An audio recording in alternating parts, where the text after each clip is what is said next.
This year marks the 100th anniversary of the beginning of World War I.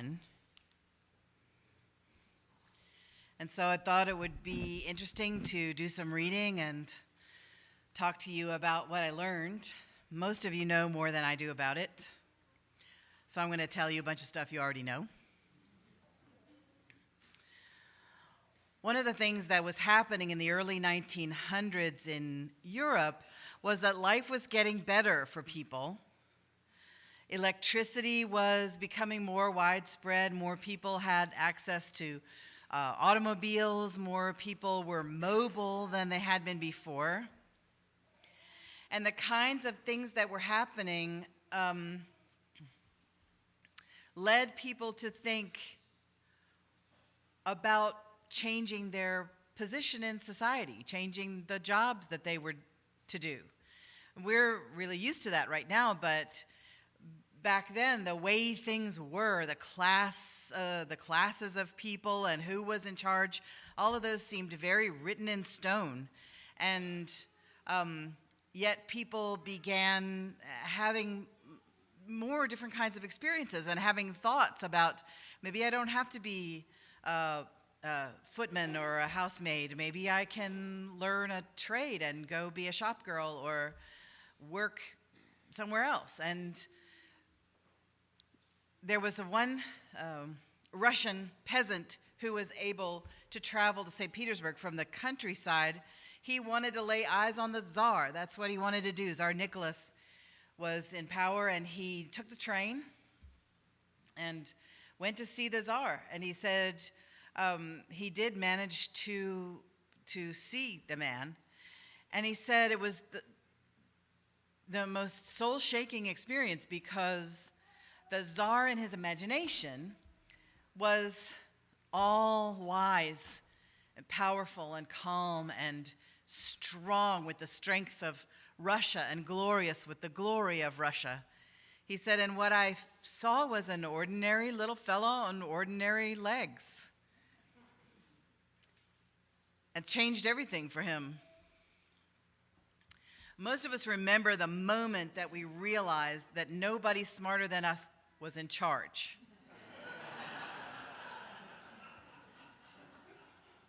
For me, it was the year that I was older than the president, and I thought, oh no, we're the grown-ups. That can't be good.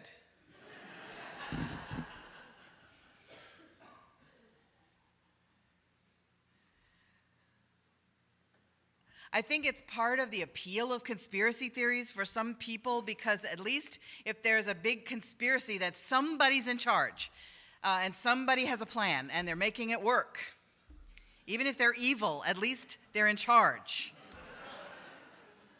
And if you don't have the faith enough to believe in conspiracy theories, then you're really up a creek where you're living in a world where everybody who's in charge is kind of like you. And easily distracted, thinking about other things, flying by the seat of their pants sometimes, worried that someone's going to suddenly discover that they don't know what they're doing. That thought rocked my world when it finally came to me, and then I had to relax because I didn't want to run for president. Nobody would elect me, and I just had to kind of go with it. I vote. Unlike 10 million people in Texas. I know. I feel you. All of the heads of state were related.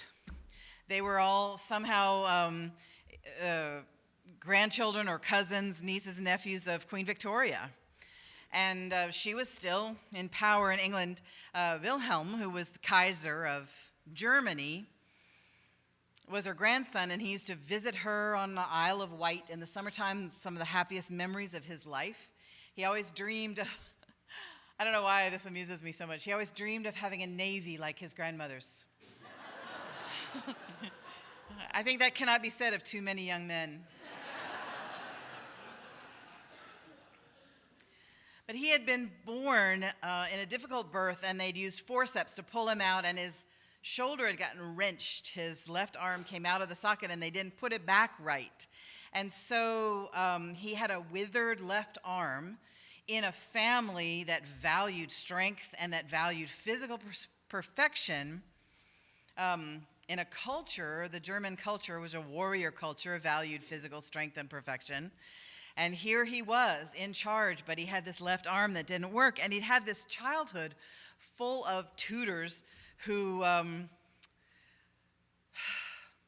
tortured / tough loved him into becoming a tough man. And their way of teaching him to ride a horse, since his balance was compromised and he only could use one arm, was just to put him up on the horse. They didn't do the gradual, let's walk around first, feel your balance, nice horse whisperer kind of stuff. No. They did it the old school way, where you just ride and fall off and ride and fall off and ride and fall off until you're tired of falling off and you decide to squeeze with your legs, which he did. But it bothered him his whole life. Germany was newly a nation. It had been a loose conglomeration of nation states who had been at war with one another for decades, and so was kind of weakened.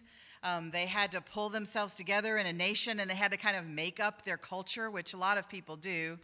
So they made this German culture, which they felt was quite superior to everyone else's. Everybody in the whole of Europe was reading Nietzsche. And Nietzsche said that the cities were the great melting pot. And in order for change to come, the cities had to explode. So everybody's working with that image. Things... Did I tell you that people only have a revolution when things are getting better? They have a revolution when things are getting better, not at their lowest, but as soon as things start to improve, people start feeling like fighting. The anarchists felt like changing things. The socialists felt like changing things. The socialists demonstrated. The monarchs, oddly enough, did not feel like changing things because things were working very well for them. And plus, God wanted it to be this way, and plus it was fun, and they had lots of responsibilities, and uniforms, many uniforms. The anarchists didn't have any power. They were people who wanted to smash the system and start again. Now, you can tell when somebody starts breaking things that they feel they have no power. This is how people with no power grab some power. They just start breaking stuff, which is what the anarchists were doing. Emma Goldman was an anarchist in the United States. She and her partner, longtime friend, sometime lover, they decided that they were leading the movement for change, for free love and feminism and atheism and homosexuality was okay, all of which I agree with, but they were just planning to murder a few people just to get it going, which I don't agree with. You could have guessed that probably. One of the anarchists was named Gavrilo Princip. He was a small man who had been rejected by the Serbian army. He was a Bosnian Serb. He had been rejected by the army for being too small. It stung. He said, everywhere I go, people look at me and they assume I'm a weakling even though I'm not. He wanted to smash some things. And in Serbia, there was a group of military officials who called themselves the Black Hand. And they wanted regime change, and they thought, who better to smash up a couple of monarchs than these anarchists over here? We'll get them wound up, and we're going to hand them some grenades and some pistols, which they did. And they gave them the route that the Archduke Ferdinand and his wife Sophie were going to take to come into town. Now, the Archduke Ferdinand was almost the emperor of the Austro-Hungarian Empire. Germany was here, the Austro-Hungarian Empire's here, France is over here, Great Britain, Russia. He had come so close to being the emperor that he'd already had his emperor portrait painted with the emperor medals on that he wasn't supposed to wear till he was emperor. So the portrait was all painted, and he was riding into town with his beloved wife, Sophie. He adored this woman. He was not supposed to marry her. She was not the right woman for him, according to his family. And they didn't show up at the wedding because he was making a big mistake.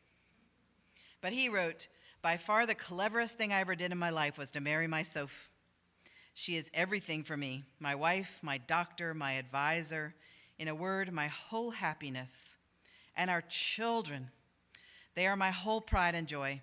I sit with them all day long in amazement that I can love them so much.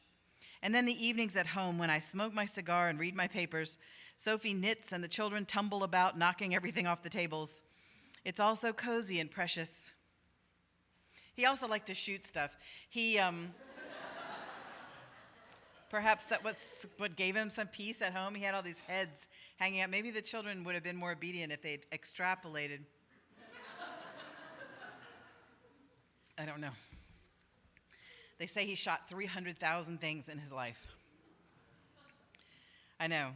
If it moves, it got shot. Anyway, he loved this woman, and he was coming into town, and the Serbian generals had wound up the anarchists and armed them. At one point along the route, one of the anarchists lobbed a grenade, and it went underneath the carriage behind him and really hurt the people in that carriage. And so he stopped and wanted to go to the hospital to visit with those people and told the police, "This is crazy. There's somebody lobbing grenades, and you must do something." And so, but they didn't, take him underground or whatever you do with heads of state. They tried to take him to the palace, but the driver made a wrong turn. And Principe was there, and he had gotten discouraged. He couldn't find the Archduke, but the wrong turn just took the carriage right in front of the anarchist. And so he shot him, everybody in the carriage. And as he died, he said to his wife, "Sophie, please try to stay alive for the children." But she couldn't do it. And that moved some of the anarchists who were standing by. They felt bad about it. But what happened was that the emperor, of course, wanted revenge for his son's death. And Kaiser Wilhelm wanted to help the emperor go trounce Serbia. And so they started making war talk. And people in Europe, some of them were kind of spoiling for a war. They wanted it. Lenin wanted it. He said a little war with Austria would be just a splendid little thing for the revolution. So he was over there loving the idea of the war. And the other people, the artists in Europe, were having these visions of a storm coming. They were painting these very stormy landscapes. And people were saying, yes, everything is really stuck. We might need just a big war in order to unstick things. And then there was this beloved leader in France, Jean Jaurès. He was a happy guy, a delightful guy, apparently. People just adored him. And he was a strong voice against the war. He made a speech, and 250,000 people came out into the streets to protest against going to war. They said, "No, we don't want war." He said, "What will the future be like when the billions now thrown away in preparation for war are spent on useful things to increase the well-being of people, on the construction of decent houses for workers, on improving transportation, on reclaiming the land? The fever of imperialism has become a sickness. It is the disease of a badly run society which does not know how to use its energies at home." Because using your energies at home takes a little more finesse, and avoiding war takes more talking than people have patience for. And when you have rulers who are being told by their wives, girlfriends, mistresses, generals, etc., your honor has been besmirched. You can't just walk away from this. You have to do something, otherwise you're unmanly. And the people who are already worried about their manliness because they might have a physical defect or so, they have to knuckle under to that pressure. And by the time the Tsar of Russia and his cousin, the Kaiser of Germany realized that things were getting out of hand, and they remembered that they had all made alliances, promising to go to war with anybody who attacked anybody in their alliances. They realized that Russia had made this alliance with Serbia, and if Germany came down to Serbia to trounce them, they were going to have to come in from Russia and start trouncing their own selves. And so they had this flurry of telegrams that went back and forth. They called each other Willie and Nikki.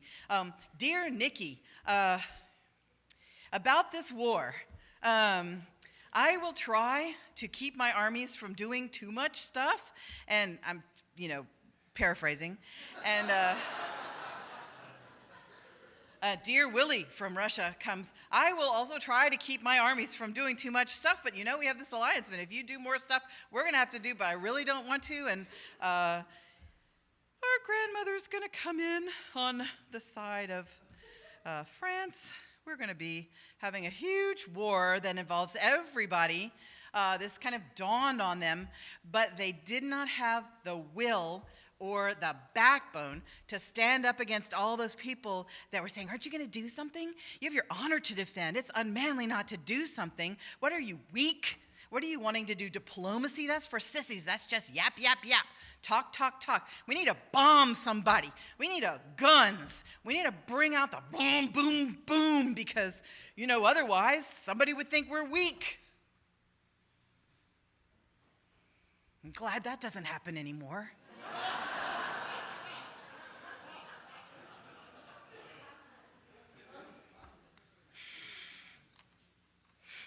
So they went to war, and no one could have imagined how gruesome it was.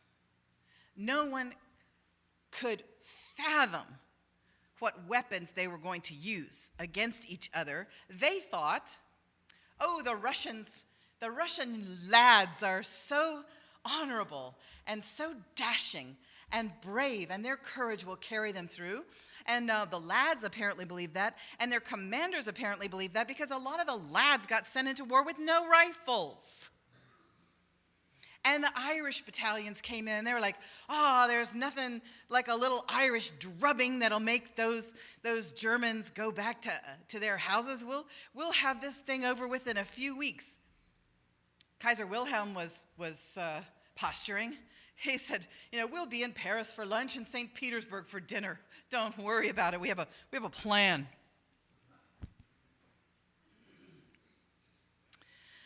Those boys went into battle with leather helmets. Leather, covered in cloth to protect the leather from mud spatters. There were so many head injuries during the first 2 years of the war. Finally, they said, we need to make some metal helmets. Let's make metal helmets for our guys, shall we? And lo, they did, and the head injuries went down. But still, the things they were using, what happened was the two armies, they just dug trenches. And they weren't long, straight trenches. They had like patterns, zigzag patterns, and people made high-tech trenches. And some of them were underground, and this image on the front of your bulletin is one of the image they just all they haven't just discovered them, because some people knew they were there, the farmers whose land they were under, but the world has just discovered these carvings that were down in the trenches that the soldiers had made. The Russians did it, the Germans did it, the French, the Americans, they carved faces and they carved flags and they carved their loved ones from home, and one guy or people from the United States carved the whole YMCA symbol into the stone. It was so moving. You can see them online. Just look at trench carvings recently discovered or something, and it'll come up. So once you dig in, and you know this from fighting in your family, once you dig in, there's stalemate. Nobody can move. Everybody's dug in, right? And there's no way to get somebody out of their position. This is good to know since Thanksgiving's coming. There's no way to get someone out of their position without lobbing terrible things in there. They started lobbing bombs, and the Germans had flamethrowers, and then they had poison gas, which they first would release it when they felt like the wind was right.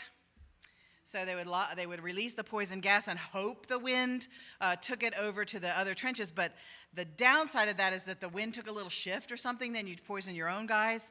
So they devised methods of lobbying the gas better.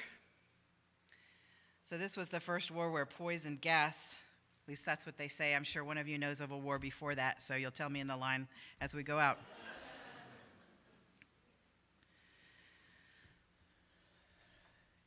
In the song, Keep the Home Fires Burning, you know, the woman is singing, we'll keep the home fires burning till the boys come home. And 1 out of 2 of them came home whole. And the rest either didn't come home at all. They lost 2 million guys in Great Britain. Or they came home without limbs, or without their eyes. They'd been burned by the gas, or with breathing problems from having been burned in their lungs by the gas. There were lots of reminders of how terrible the wars were.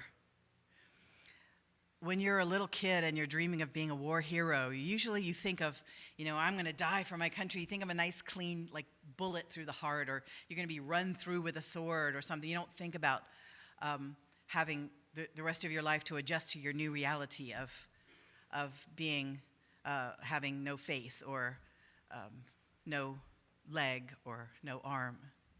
You don't let yourself dream that way. Wilfred Owen wrote the anthem for doomed youth.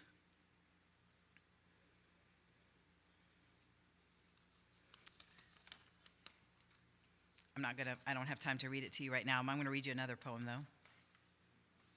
So in that war, 9 million people died.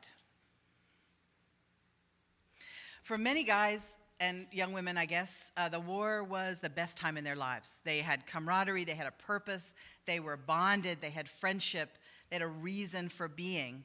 And this is part of war. And for other people, they just got shattered by the war. And people afterwards kept searching for why. Why did those boys die? The Archibald MacLeish poem that Bill read, at the end, the young dead soldiers say, we give you our deaths, you make meaning. It's hard to make meaning out of that, I think. I'm not a pacifist. If somebody's coming after my people, I'm going to fight with them. Yet, I am for all that sissy kind of talk diplomacy. I really think that takes more strength and more will and more intelligence. And I was appalled when we were having diplomacy at one point with Syria about the chemical weapons, how derisive people were about it, how much they called it weak. That has to change.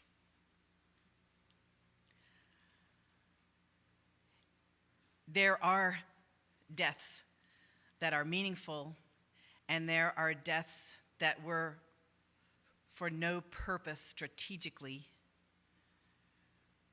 It's very painful to try to figure out what you think about war. St. Augustine said, you can have war, but you have to be a reluctant soldier. And I think, well, okay, you have to go to battle reluctantly, but once you're there, you can't really fight reluctantly, otherwise you die.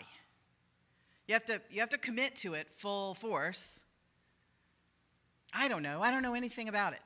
I wish there were never any more wars, but if somebody was in the next village coming toward me and they'd been beheading people, I would want to start strategizing, and I would want to get good at war really fast. I don't know the answer. I don't know if I can make meaning out of their voice, their death. I know we can just remember them. An artist named Kathy Kolowitz, who lost her son in the war, said, people have been transformed so that they have this capacity for endurance by this war. Worst of all is that every war already carries within it the war which will answer it. Every war is answered by a new war until everything is smashed. It's no coincidence that in Great Britain and the United States, after World War I, the rise of spiritualism was striking. Sir Arthur Conan Doyle stopped writing Sherlock Holmes books and started just going to seances trying to talk to his dead son. Everybody felt like they wanted to talk to the dead. Woodrow Wilson fought hard for the League of Nations, and yet he'd had this stroke, and pretty much his wife was running the country, and he didn't have the strength to fight for it, but he believed in it strongly, and he wrote, "I stand for it absolutely. If it should ever in any important respect be impaired, I would feel like asking the Secretary of War to get the boys who went across the water to fight. And I would stand up before them and I would say, 'Boys, I told you before you went across the seas that this was a war against wars. And I did my best to fulfill the promise, but I'm obliged to come to you in mortification and shame and say I've not been able to fulfill the promise.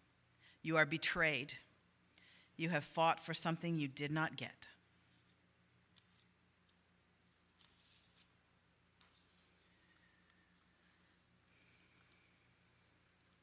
There's a British poet named Sassoon.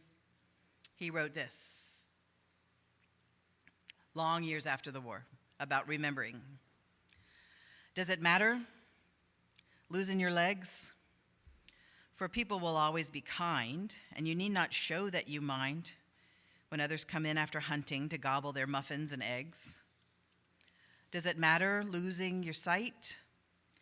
There's splendid work for the blind, and everyone will always be kind as you sit on the terrace remembering and turning your face to the light.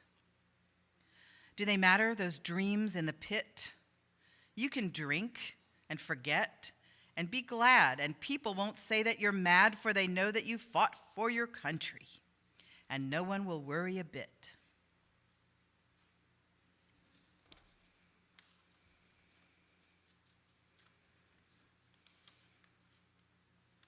Maybe we can practice not having trench warfare in our homes.